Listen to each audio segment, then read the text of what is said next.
Pagkano naman yun? Alam niyo, sinilang ka? Ako. Kami naman yan. Kasi ako yung laman din ng simbahan. Pero, di ba sa prex, ilang kong gabi? No, 3. Pero ngayon, 2 na lang. May nagte-prex pa nga, 1 na lang. Pero sa Corpus Christi ngayon, ay na-innovate na rin. Ilan na lang ngayon? 8 na lang. Ilan na lang mangyari? 2 na lang. Sa isang linggo, graduation na. Pero konti na nila pagkatama. Ako po ay tiga pa umuulakan. Ang hawak ko lamang po ay sa Hagunoy. Dati rin po akong sector dito, naging pastor din, naging youth for Christ. Lahat na ako ay nabang ko. Pagkatapos ko maging sector head ng West Sector, ako naman ay nalipat sa South Sector. Alam niyo South Sector? Ito ay San Jose del Monte, may Kawayan, Marilao, Minuyan. Basta yung party na yun hanggang Muntanban. Narating ko po yun. Sabi ko, ba't kaya ako dinala dito? Galing siguro sa akin yung mga elder ko. Meron nyo alas ako sa umaga, Sabado alas ka sa Popo, kasabi namin mga anak namin, anak, punta mo na kami ng San Jose del Monte. Sabi na anak ko, sige. Mga alas 5 yun. Kasi ang travel time mo doon, 2 hanggang 3 oras. Pag nasa paito pa sa patay, para ka na ipagbibig. So, inaagahan namin. Doon na kami lahat. Uuwi kami, darating sa main bahay ng mga alas 10:30 hanggang alas 11 ng gabi. So, makikita namin anak namin, natutulog na. Aalis ulit kami ulit na Sunday ng umaga. Sabi, anak, alam namin, hindi na lakad na San Jose del Monte ulit. Uwi-uwi kami, alas 12 rin ng gabi, Sunday. Bakit kaya namin nagawa iyon sa tansyon mo? That is because of the Holy Spirit. Tanongin ko kayo ngayon, bakit kayo ngayon nandito sa kinaupuan nyo? Ha? Very clear. That is the Holy Spirit. Kasi kung kayo lang, tandaan nyo, gusto nyo magpakabait, pero alam nyo, gusto ko kumait, pero hindi ko magagawa. Hindi talaga magagawa kung wala, ha? If we live by the Spirit, then also walk by the Spirit. Wala akong nakita dito, o tinanong ko kanina, from the start na si Edwin Tokwan, ay kinakalad ka dito. May kinalad ka doon siya yun rito. O may tinutukan, pag hindi ka pumunta ron, may susulit kita, o dahil kita. Hindi ka makakapunta. Tandaan na, gari tayo. Meron na ba gano'n? Meron na ba intimidation? Wala, may pamimilit. Wala, may pananakot. Wala. Sapagkat ang Panginoon, ganyan po Diyos. Amen? Kanina, magsalita ka.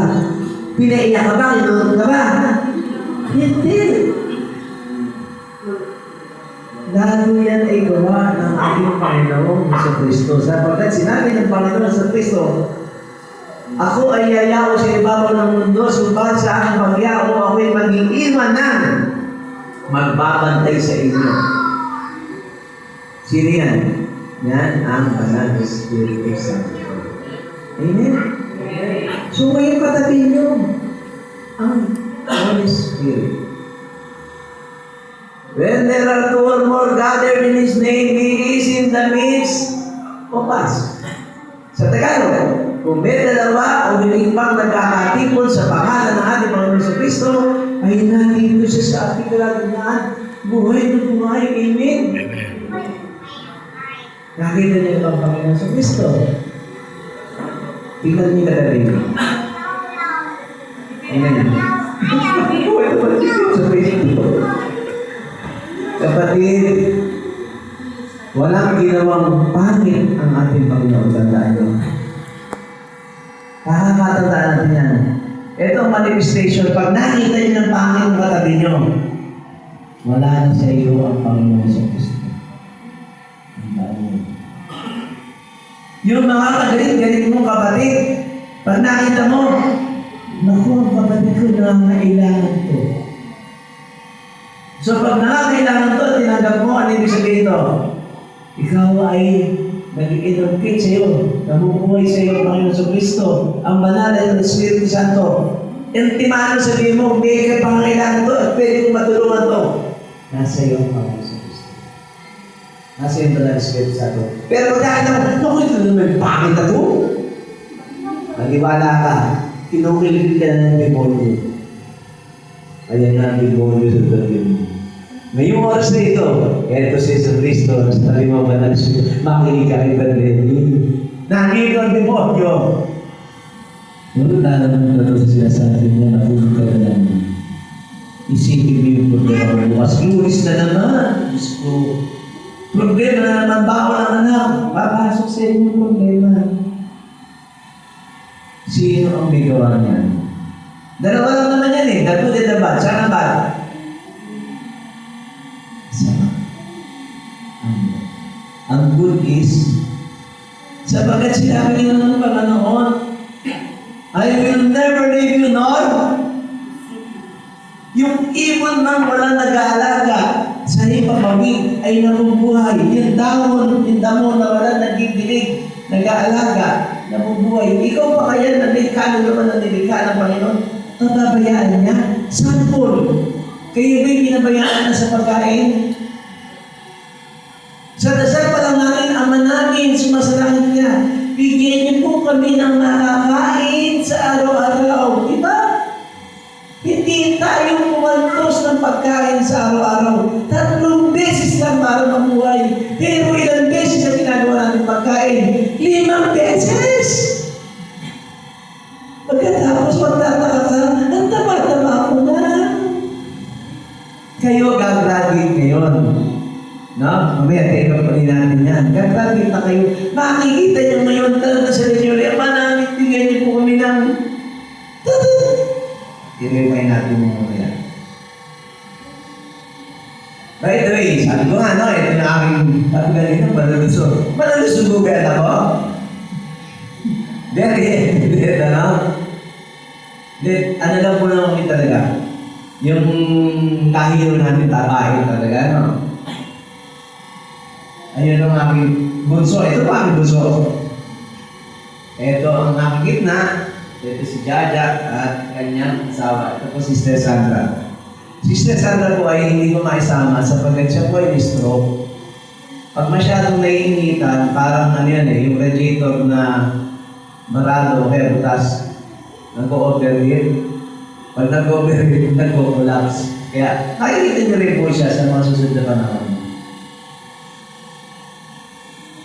Sabi sa Galicia, kung binigyan tayo ng buhay ng Espiritu, mamumuhay rin tayo ay sa Espiritu. Huwag tayo maging palalo. Huwag natin galitin ang isa't isa. Huwag rin tayo maigit sa isa't isa. Kung ano yung nasa iyo, pasalamat ka. Kung ano yung nasa kapitbahay, pasalamat ka rin. Sabi, bumili yung kapitbahay ng 32. mahal bili tayo ng 45 inches. Bili tayo. Bumili yung kapitbahay ng 55 inches. Mahal, bili tayo ng 55 inches. Bibili tayo ng 65 inches. Bumili ng 65 inches. Bumili ng 72 inches yung kapitbahay. Mahal, kaya ba ba? Siguro kung nanakaw yun. Hindi na kaya.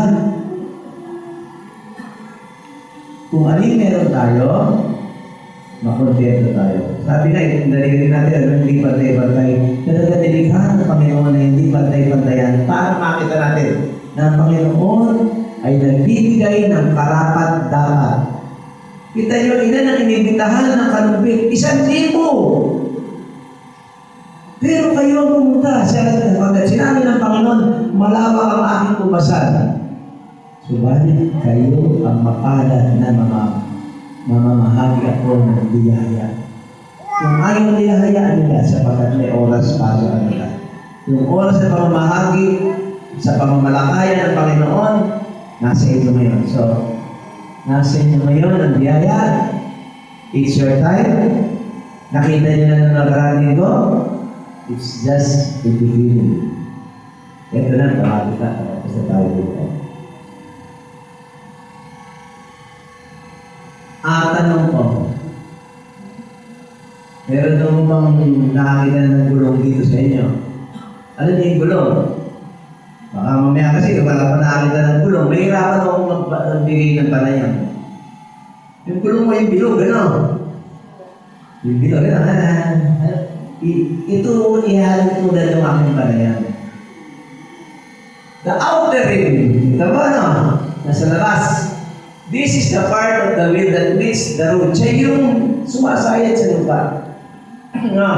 It represents our daily Christian life. Sa apat pa, kung naisipan ng liwanag, ito yung ating ginaganapan sa pang-araw-araw. Alam na natin na, halimbawa tayo magsisimpa, makakasalimuhan natin yung kapitbahay natin. Kiniinisan nyo, ito ikaw, hindi pa magpapakawalang iyay ba? Pwede yun. Pero ito yung pinapakabalik ito, sana masarap sundan. Pwede rin yun. So, it represents our daily life. Yung cycle ng buhay natin. Yung buhay natin sa Purpose for Christ. Yung buhay natin as head of the family. Yung buhay natin as ilaw ng tahanan. Ang sabi, ang ama ay? Ang ina? Ang anak? Tagapundi ng ilaw. Eh, yung binan. Di ba binan ba rito? Naku po, pero ano ha? Jokan ko. Baka mamaya pagkakitan mo. Pero sabi ang binan daw, di naman yung nanay, ilaw, yung ama, haligi, sa tagapundi. Yung binan daw yung anay, joke na. Pero hindi ito. Sa pagkakataong ito, ang binan ang tagapagpatibay ng haligi at tagapagpaliwanag ng ilaw ng tahanan. Sapagkat very evident na dito ang binan. Palakpakan natin ang binan. Amen. Bihira magkaroon ng Christian life o kasamahan ng binan.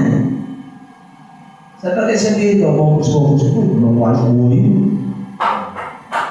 Sasabihin ka, mahala ka sa buhay ko. Pero ngayon, ikaw. Hindi isa.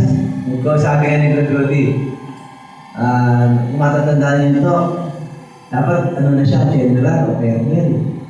Tumigil. Dahil ano, sabi rin sa akin, ayun, nalupo sa focus. Kaya kami nang maloko sa Panginoon kaysa maloko kayo sa Panginoon. Kung ano man yung sumisisik dyan, huwag yung pansinin. Kung may sumisira sa inyo, huwag yung pansinin. Kung may nanlalait sa inyo, huwag yung pansinin. Sapagkat sinabi ng Panginoon, hayaan mo ang aking sa akin ng pag-iingat. Kung ginawang ka ng kaloohan, the justice will serve them. Kung hindi nyo makamit dito ang pag-iganti, kasi tinanong kanina, anong kanta natin? Last part. Ano? Tamagat, title, 1. Yun! Sino ang nakakasiguradong makakapunta sa heaven? Wala, ano? Hindi natin alam. Pero we are trying to be in heaven. Kaya sabihin na, huwag muna. Lalo na ako. Magtutok pa ako Siguro sabihin natin yung mga kapitbahay natin, ayaw maniwala sa atin, pumunta ka sa heaven pag natin kita. Okay, represents our daily Christian life. Yan yung pinakikita, ano yung dapat nating gawain. The hub, yung gitna, this is the part of the wheel from which the power emanates to the wheel, it holds the wheel together. The hub is our Lord Jesus Christ. Sino ang pinakasentro natin? Ang ating baka mamaya sentro natin yung Bombay. Kulay ng buhay na yan, may ilang buhay dyan. Yung MGN ko, kulay din ko, wala kami. Pwede niyo sabihin, pero above all is ang ating Panginoong Hesus Kristo. Palakpakan na natin.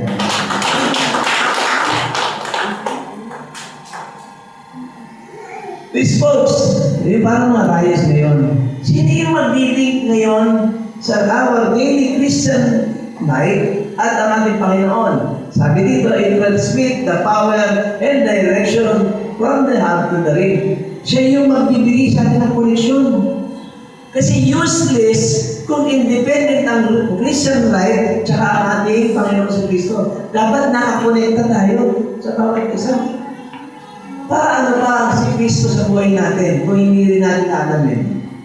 Sabi dito, the exposure that means of putting our whole life in contact with Christ so that our life can be transformed. Bigyan ng lakas. Maging makatotohanan tayo sa Kanyang ipinangako. Ano ba ipinangako ng Panginoon? Bigyan tayo ng buhay na walang hanggan. Totoo.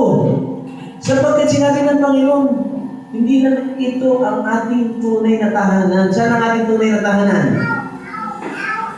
Heaven. Diba? Ano tawag? Transitory lang ang ating buhay. Hindi ito ang permanente. Okay? At bigyan ng direksyon. Do you like to read and study scriptures? Why or not? Sabi, boring ka yung Bible. No? Ang nauso ngayon, tinabi rin ang nakarang galuti. Ano yung nirerentahan pa? Pocketbook. Nirerentahan pa. Pero nakakita pa kayo nirerentahan Bible.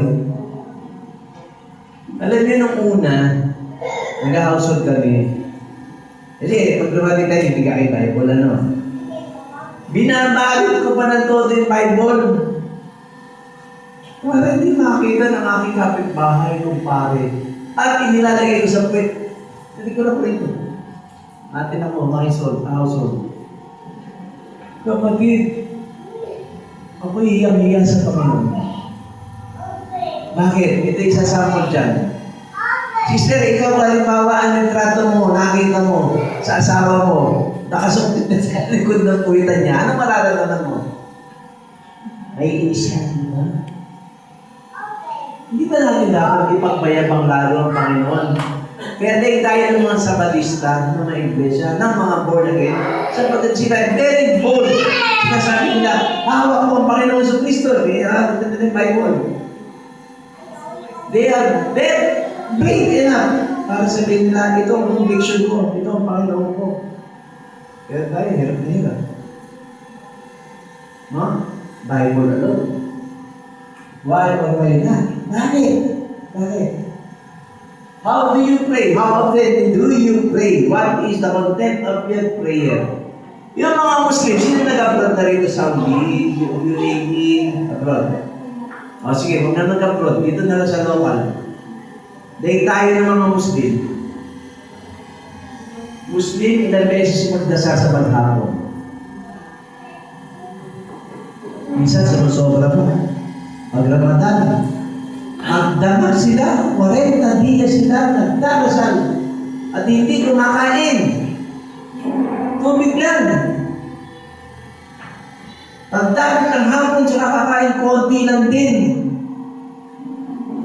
Bawal pa sa kanila baboy. Iba tayo mga Katoliko, tayo ano, kain ng kain. Puro baboy. Nagtataka ba kayo, magtaos na ng high blood pressure ko? Loko ka pala eh, puro baboy kinain mo eh. Simana Santa na, we celebrate the Holy Week. Sabi, bawasan lang natin. Bawas lang. Hindi naman pinagbawal talaga eh. Bawas lang, pero hindi pa rin magawa. Bakit kaya? Ano ang contentment prayer? Pag-upo sa simbahan, luluhod, Lord, sana po patamayan kami sa wedding. Ang bilis. Acts. Content ang naman. Adoration, contrition, thanksgiving, and supplication. pwede yan, sige. Pero mas maganda, lagyan natin ng direksyon ng pagdarasal. Ano ang content? Unang-una, pagluhod natin sa ating Panginoon, Lord, salamat po. At nakaluhod ako, nahanap ako sa inyong dambana. Salamat, Lord. Bakit salamat? Hindi lahat ang gusto magpasalamat sa Panginoon ay nagagawang magpasalamat sa altar. Why? Wala silang chance. Nakatali sa higaan, dahil ng higaan ng karamdaman. Ano ba? Wala silang oras na katulad nyo. Ito, excess time nyo. Dahil mamaya, masisipa pa kayo. Pero gawin nyo magpasalamat kayo ng Panginoon. Tapos, hindi ka ng patawad. Panginoon, patawad ko. Maybe, meron akong nasabi sa kapitbahay, hindi ko alam, nakasakit ako sa kanya. O kaya nasabi ako, anak ko, hindi na maganda, na hindi ko alam. Nakasakit ako ng damdamin ng aking mahal sa buhay. At bumili ka ng iyong nilalambing. Di ba mas maganda? Subukan niyo sa panliligaw. Pwede ba na, ay, sagutin mo na ako. Tapos sasabihin mo sa huli na, salamat ha. Palagay niyo, sasagutin kayo na. Ang Panginoon, gusto niya rin nilalambing mo eh. Alam ko, sa akin pag-nilay, lahat tayo, di ba gusto niya? Ikaw ka, kayo, ilang ba kayo nagliligawan? O ikaw nililigawan? Di ba? Gusto natin nililigawan.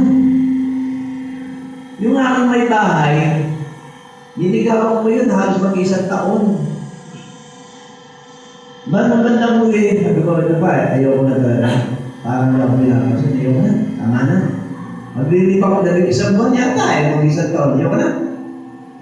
Aba, isang araw, nagpadala ng sulat. Sabi sa sulat, hatid mo ko sa Manila, sa dormitory. Wow! Alam na list ka, alam na list. Siyempre, uso-uso ka Philippine Rapid, di ba? Di pagsakay pa sa Philippine Rapid, inalalayan ko na. Meron agad akong ramdam na kuryente, nanginginig na ako. Nakawakan ko isip ko na sa iniirog ko. Di ba? Noon yun, ganyan, wala na ganun. Would you like to fellowship with the people you have met here? What were your experiences during the CLT? Although hindi pa tayo tapos, pero ito ang tanong, would you like to share? Sa kayo pa lamang ba pwede nyo nang ipagyabang ang Purpose for Christ, ang Christian Life Program, sa inyong mga peers, sa inyong kasama sa trabaho, kapitbahay, kumari, o kaibigan, kumari, kasama sa mga kapitbahay nyo? Pwede ba? Pwede. Alam nyo yung anak ko, di isang time nag-aaral pa sila, may group study sa bahay. Nung nag-group study sila, sabi ng anak ko, Tay, nung umalis, nung kanina nag-group study kami, sinabi ng mga class ko, at swerte ron ng mga anak ko. So bakit sabi niya, focus for Christ pala yung mga magulang mo. Imagine sticker pa lang nakita ng kaklase niya. Swerte na raw. May yung mga kapatid hindi porket focus for Christ na kayo, hindi kayo makakaranas ng problema. Sinabi rin nung nakaraan, dito ako nung nakaraan, Talk with Rudy. Hindi porket kayo ay na-pray over na ulit, ay hindi na kayo mag-aaway. Hindi porket kayo nag-pray na receive the power of the Holy Spirit, hindi na kayo mamumroblema. Hindi na kayo magkakasakit. Magkakaroon pa kayo ng lahat niyan. So, but this time you are empowered by the Spirit. Hindi na katulad dati. Kumbaga, you are shielded by the Holy Spirit ngayon. Alam niyo yung lakas at nadagdagan pa ngayon na pwede niyo pala i-renew. Ano yung renew? Ma-discover na meron pala kayong itinatago pang kapangyarihan ng galing sa Panginoon. Ano yan? Ang dami, di ba? The power of tongue. The power to heal. Magpagaling. Alam mo, ginangyari ulit sa akin yan.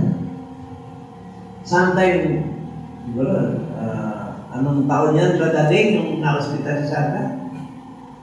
Year early 2000. Natutulog kami, no? Siguro, alas 12 ng gabi. Ginanong ako ng asawa ko. Nagpinanto ako, bukas mo. Dumiin na yung ano niya. Bukas na nga! Baka, binuksan ko yung ilaw, makita ko, hirap na hirap siya, naglalaro yata. Hirap na rosol niya. Sabi ko, anong nararamdaman mo? Hindi maganda pakiramdam ko. Gusto mo na talaga kita sa ospital? Sabi niya, oo, talaga mo na ako sa ospital. Tinanong ko siya, may pera ka na? Wala. Ako kasi walang pera din eh. Sandali. Nahiga ka. Pipre ako kita. Ganyan yung Roberto Puso. Nakatulog siya like a baby. Ayun, no? Kaya ka matulog. Then kung maaga, dinala ko siya sa ospital. Sabi ng doktor, right away, o-operahan siya. Eh, wala nga kami pera. At ang dinig ko rin pag pumasok ka sa... Sana? Divine. Sa Gunoy. Si Dr. 500,000 doon, pakyawan. Dito tayo pumunta. Pero siyempre, matter of life and death, hindi na lang ko din asawa ko. Basta kung lumabas ako, hindi ako dala sa sakyan dahil hindi ako nakatulog eh. Siya nakatulog ako hindi. Habang lumulabas na iiyak ako dahil naalala ko na yung amang kuya tawin ako, doon nakatay. Sabi ko sana mo uling. Nakin mo, di ba? Wala mo na. Lumulos ako, hindi ko alam kung ano ang nangyayari sa asawa ko. So, tinipon ko yung mga dalawang anak ko, tatlo. Nagdating sa kanilang murang edad, sila na mismo ang nag-volunteer. Yung panganay mo, yung anak ko, kasi sila tatlo, sila hihinto sa kanilang pag-aaral para lang masustainahan yung pangangailangan namin sa ospital. Tingnan niyo yun. Lo and behold, 10 araw ho nasa ospital ang asawa ko. Ginawang ICU kasi, dalawang ICU doon eh. Dalawang ICU puno. So yung ginawang, yung kanyang regular room, para yung ICU. Bawat pumasok sila bradalingan, nagpe-over sa ano lang eh, sa pader. Talagang sira ulo sa atin yung tumaraan. Alam niyo, to cut the story short, nakalabas po kami ng ospital, walang utang. Nagkaroon pa ako ng mga trabaho. Nalagyan pa ng kaya yung bulsa ko. Ibiruin ko sana yung asawa ko. Sige, magkasakit ka kasi sa buwan. Kumikita pala ako. Joke lang. God will never leave you nor forsake you. Humingi ka na sa kanya. Although minsan, hindi tayo na magbibigyan. Huwag kayo magtatabo. Kailanman ay hindi tayo papapayan ng Panginoon. Would you like to share Christ with others? Wala yan. Sinabi natin kanina. Would you like your life to be directed by Christ and empowered by the Holy Spirit? Sino gusto pang magpagamit? Kaya hindi nyo gusto magpagamit sa Panginoon sa demonyo? Siyempre naman! Dalawa lang naman yan. Dalawa lang. We need to grow by making use of tools provided by God and we need encouragement from community and like-minded believers. Ano yung manner na yan? Number dyan, pinakasimple is the Bible. The Holy Bible. Sapagat ang Biblia ay walang sinabi doon na nagko-contradict sa gusto niya. Nagko-contradict sa gusto mo. Maaaring contradict sa gusto mo dahil pwedeng hindi mo gusto, di ba? Like minsan may nagsimba. Sabi ng mag-asawa, mahal, dito tayo